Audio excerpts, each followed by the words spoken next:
അമേരിക്കയിൽ അതിവേഗം പടർന്നു പിടിക്കുന്ന വൊമിറ്റിംഗ് ബഗ് അഥവാ നോറോ വൈറസ് കടുത്ത ആശങ്ക സൃഷ്ടിക്കുന്നു.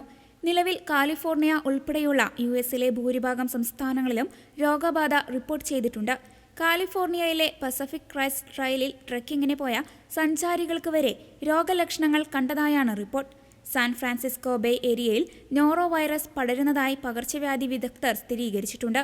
മലിനമായ ഭക്ഷണം, വെള്ളം, രോഗബാധിതരായ ആളുകളുമായുള്ള സമ്പർക്കം എന്നിവയിലൂടെയാണ് ഈ വൈറസ് അതിവേഗം പടരുന്നത്.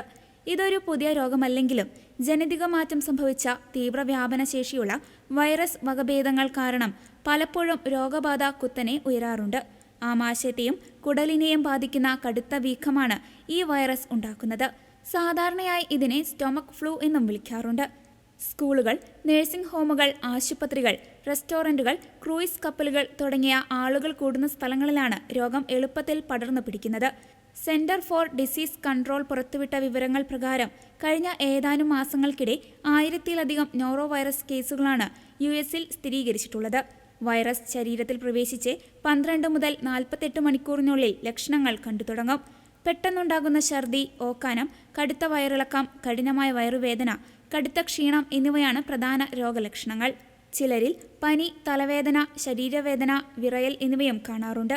സാധാരണയായി ആരോഗ്യവാനായ ഒരാളിൽ 1 മുതൽ 3 ദിവസത്തിനുള്ളിൽ രോഗലക്ഷണങ്ങൾ മാറാമെങ്കിലും കടുത്ത നിർജ്ജലീകരണം ഉണ്ടാകാനുള്ള സാധ്യതയാണ് ഇതിലെ ഏറ്റവും വലിയ വില്ലൻ. കുട്ടികൾ, മുതിർന്ന പൗരന്മാർ, മറ്റ് രോഗബാധിതർ എന്നിവരെ ഇത് ഗുരുതരമായി ബാധിക്കാം. സോപ്പും വെള്ളവും ഉപയോഗിച്ച് കൈകൾ ഇടയ്ക്കിടെ നന്നായി കഴുകുക. രോഗബാധിതർ തൊട്ട പ്രതലങ്ങളും വസ്ത്രങ്ങളും കൃത്യമായി വൃത്തിയാക്കുക. ഭക്ഷണം പാകം ചെയ്യുമ്പോഴും കഴിക്കുമ്പോഴും ശുചിത്വം പാലിക്കുക.